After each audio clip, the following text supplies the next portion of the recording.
Former President Donald Trump made a rare appearance in Washington yesterday, meeting with Republican lawmakers to outline his plan to make America great again should he get reelected into the White House. We want to see borders. We want to see strong military. We want to see money not wasted all over the world. We don't want to see Russian ships right off the coast of Florida, which is what they are right now. That's unthinkable. We want to see just success for our country.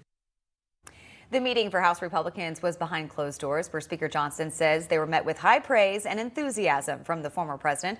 So for more on this, I want to welcome in Tennessee Congressman Tim Burchett. Congressman, always great to see you on this Friday morning. Thank you, ma'am. So walk me through what you heard from the president yesterday. What was it like to have him back on Capitol Hill? Well, it was great. It was classic Trump. He was very genuine. He would, during the speech, unlike the current president, he would call out people and mention specific things about their campaign or how many points they were down, and then they got involved and they were up. And just, it was very uplifting. And I was able to ask a question, and I was the very last person. And he called on me. He goes, "Yeah, Tim, what do you got?" And I was just, he remembered my name, and that's cool. But what was more cool about it was the question I asked. I said, "Mr. President, you do a great job of telling us what's going wrong with this country." And, and a lot is going wrong. We're the average American, $600 a month they're paying out, and that they weren't paying out just to live under him. They are under Biden. The border, steel, tariffs, and just the whole thing, Cuba. Every issue you can imagine, women playing against men in sports, things like that. And I said, but you do a so much better job of telling us how to fix it. He talked about, and he does. And I encouraged him to do that because I think that's what America wants to hear right now. A lot of people are hurting and they're suffering, and they know what's going on. That's why you're seeing incredible amount of black folks and Hispanics that are moving over to him. They're tired of their kids getting shot. Yeah. They're tired of the crime. They're tired of jobs being promised and nothing happens. And so Trump is the guy that's going to deliver that. And the American public knows it.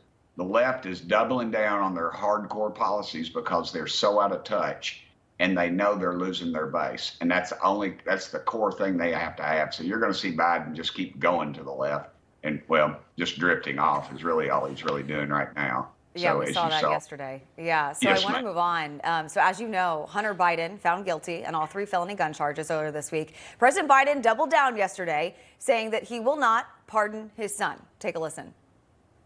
Extremely proud of my son, Hunter. He has overcome an addiction. He's one of the brightest, most decent men I know. And I am satisfied that I'm not going to do anything. I said I'd abide by the jury decision, and I will do that. And I will not pardon him. I don't know what that says, that Hunter's the most decent man he knows, but if he doesn't pardon his own son, do you think if Trump were reelected, does he make that power move and pardon him? I suspect he will in the end. I don't think he remembers what he said 15 seconds ago. and it doesn't really matter. It's his kid, and that's what you do. You stick your neck out for your kid time and time again. But beside that, it's just a pitiful situation. I mean, let's look at what the punishment's going to be. You got a guy who committed 3 felonies, and then you have Trump who committed a misdemeanor, and they changed they changed the title of it, and then they changed the statute of limitations on Trump. So for them parading this is there's not 2 systems of justice. That is so much bull right now. He committed a felony. There's no question, no shape, form, or fashion. Absolutely. Did he not commit a felony.